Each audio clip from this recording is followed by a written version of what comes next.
I just built a $10,000 office, and I want to take everybody through the process of what we did and every step that we took along the way to get to the final result.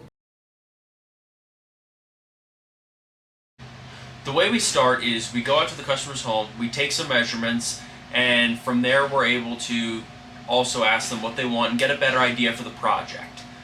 With this customer particularly, it was for an office. From there, we come to the shop and we create a preliminary design. Now, with this job in particular, he wanted a couple specific things. Number one, an area for his record player. He wanted it deep enough and be able to have plenty of storage. The drawer below it, he wanted to have for his records. He wanted a file storage, and he wanted it to be a wood grain showing job, so stained. But I'm getting a little bit ahead of myself. That's not important right now. What's important is that we worked with the customer a lot to create the design that he wanted. And once we finally got to it, we were able to start production out there. So once the design was sent out to the shop, we started building. And it was pretty complicated. We were making an art piece at this point with how detailed and elaborate it was. There was multiple different depths. One cabinet was deeper, the other one is more shallow. And on top of that, I built one cabinet in the design to be almost 12 feet long. It was a monster. And we only had 8-foot plywood, so we had to figure it out. But we did, and we came up upon the second part of the project, the walkthrough. This is where we have the customer come out and pick what they want. What door styles, what paint color, stain, you name it, we pick it then. Now the customer, as mentioned previously, we decided to go with a stain. They wanted all the graining to match going across for their drawer fronts, and not their doors, but their drawer fronts. So each drawer looked like a log had been placed along the front of it and cut to make the fronts, like not cut out. It was really nice. And we had it stained a nice navy blue. It was very interesting. I've never gotten to stain something navy before, so it was really cool.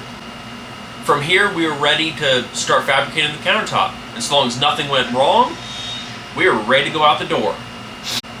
Until something went wrong. So the customer saw the door. They loved it. But they also had time to think. And they got looking at it, and it didn't really suit the space that they wanted. It didn't match, and it was just, quite frankly, with the wood grain popping through, it wasn't really navy. It had a lot of green in it, which happens with stain. That's one thing we let every customer know whenever they go with stain. You will see the natural wood. Now, I think that's a plus, but for this job in particular, and that stain that was chosen, it just wasn't going to work. So we took it upon ourselves to work with the customer and repaint it for them. We didn't charge, we didn't do anything like that, because we wanted them to really have the job and the project the way that they wanted it. This was going in their home. It wasn't going in ours, it was going in their home. And it had to be perfect. So we had them come out again, and they made another decision. They chose a two-toned gray cabinet. Pretty much darker on the bottom, lighter up top. But it's only a difference of one shade, so it's very hard to tell. From there, they also decided to go with the black countertop. I think the exact type is Wilson Art Night Sky, which probably doesn't matter to most people, but for the countertop people, that's really cool. And finally, the day of reckoning came. It's time for the install. Now, it's a little bit of a tight room, so it's hard to get good quality footage of this. But I tried, and we got to work. We were installing it, and it was going great, and it came time for the countertop. Now, because of the space, and because you will only see the top and there's nowhere to hide it, we didn't feel right doing a seam, especially not one down the middle. So we had to walk it in entirely. And this was rough, because it was a very tight space. It was a 12-foot run. That was pretty hard to get in there. But we got it, and it looks beautiful. We got the rest of it put together, and now I guess I get to show off the final results. So enjoy these little clips from the video.